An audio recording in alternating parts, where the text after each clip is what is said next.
Inventing a business.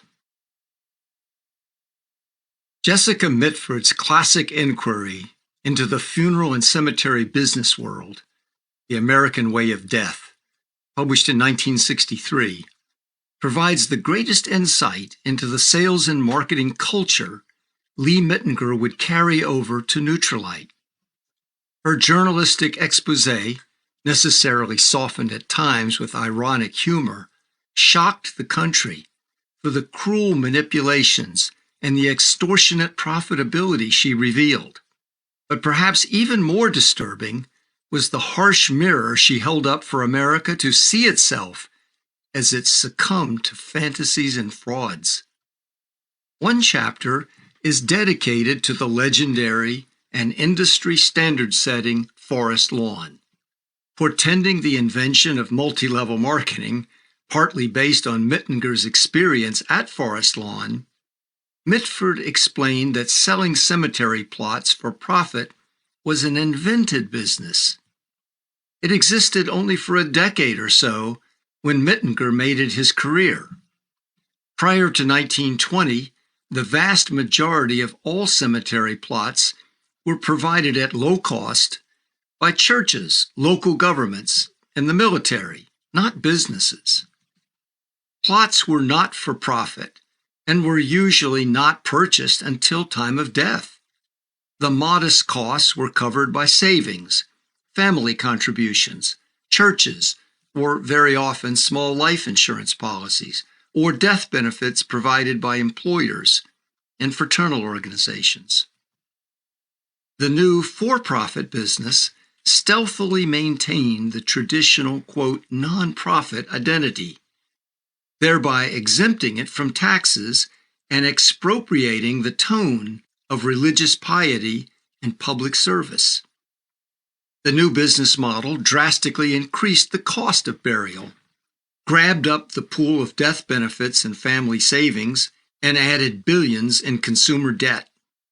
It did this while producing almost unheard-of profits to the developers, quote, spectacular beyond the dreams of the most avaricious real estate subdivider, Mitford found.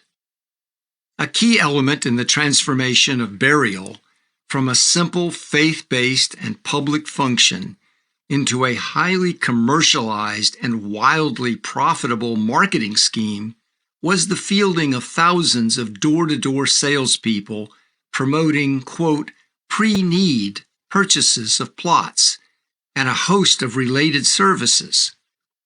Forest Lawn was among the first to offer funeral and cremation services along with burial plots, all purchased decades before the buyers needed or had planned them.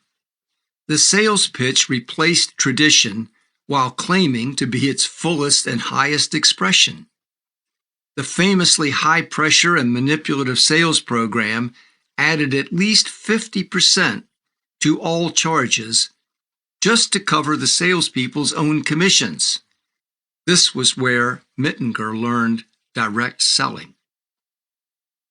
The amazing profitability unleashed in commercializing an intimate and spiritual realm of life was revealed in data Mitford researched, showing the price per cubic foot for a cemetery crypt to be 12 times greater than the cost of family homes.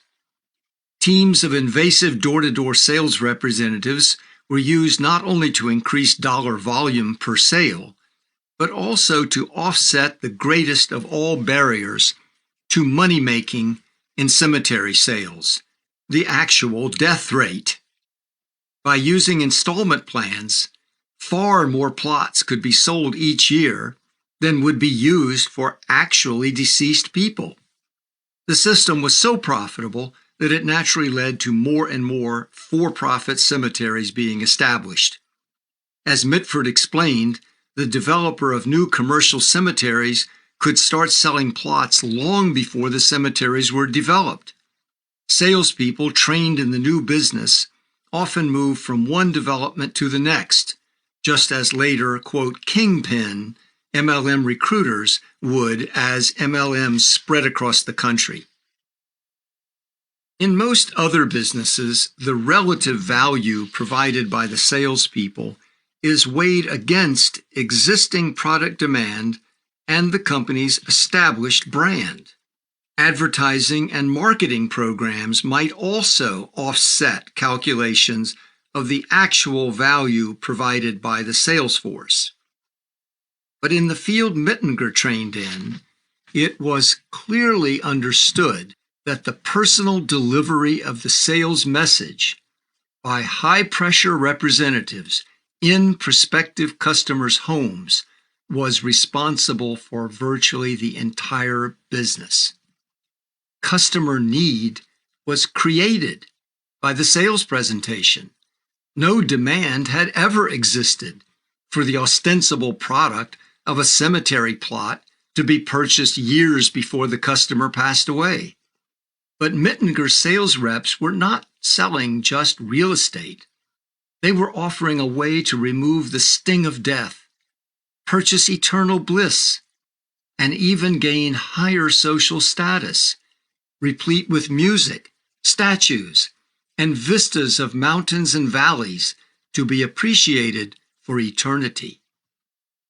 The absence of immediate need for a burial plot, even one described by promoters as, quote, a place of infinite loveliness, was overwhelmed by talk of factors implying urgency, such as obligation to lift a future burden from family, gaining the exalted status of land ownership, for many people the only real estate they would ever own, protection from, quote, inflation, and securing, quote, perpetual care.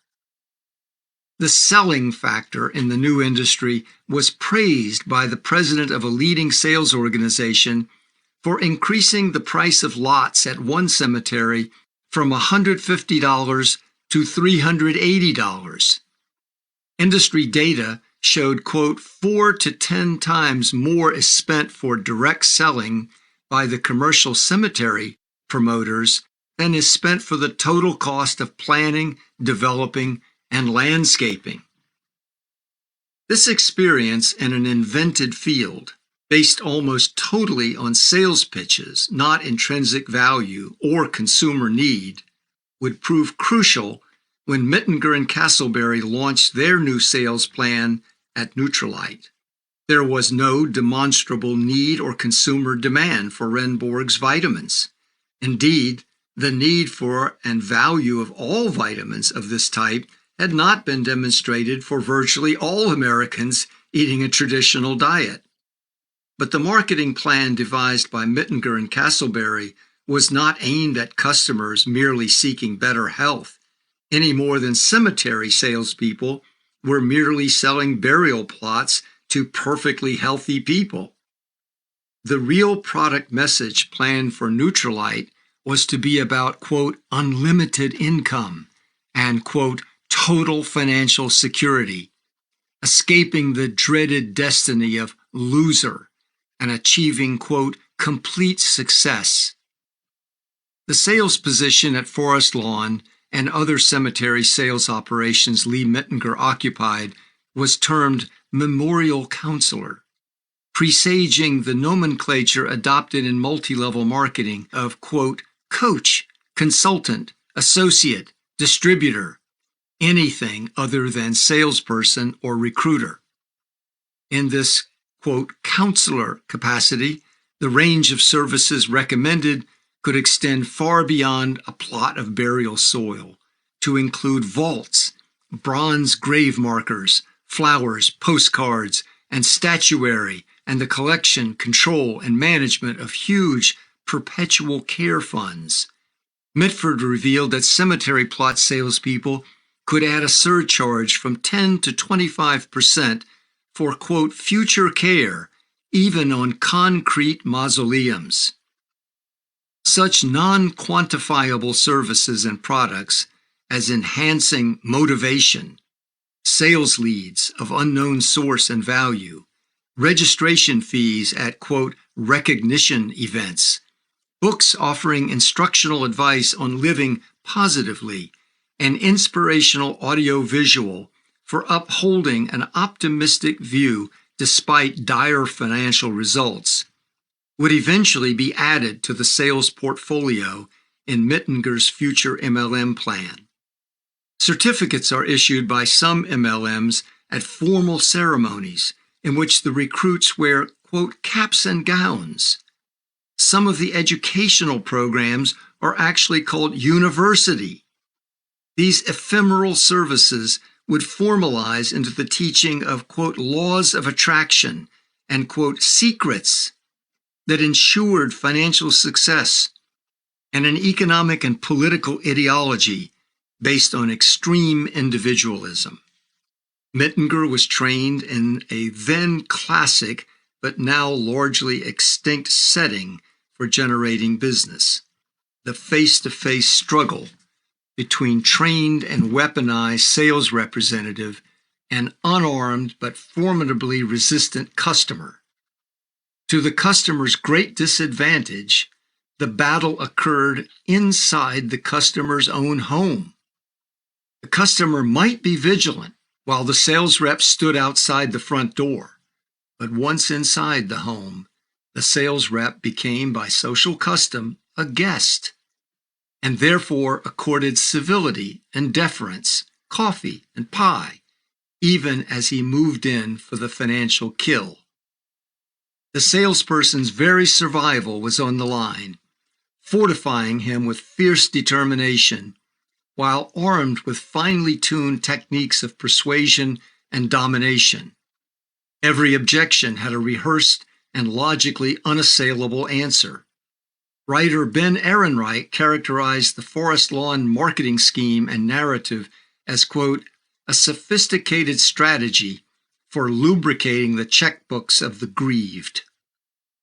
So prevalent is deception in the cemetery plot business that the FBI lists it as a specific category among, quote, the most common scams that the FBI encounters.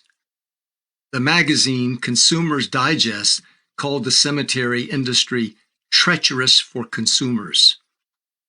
Today, the U.S. Securities and Exchange Commission, SEC, warns, quote, pyramid schemes masquerading as MLM programs often violate the federal securities laws, such as laws prohibiting fraud.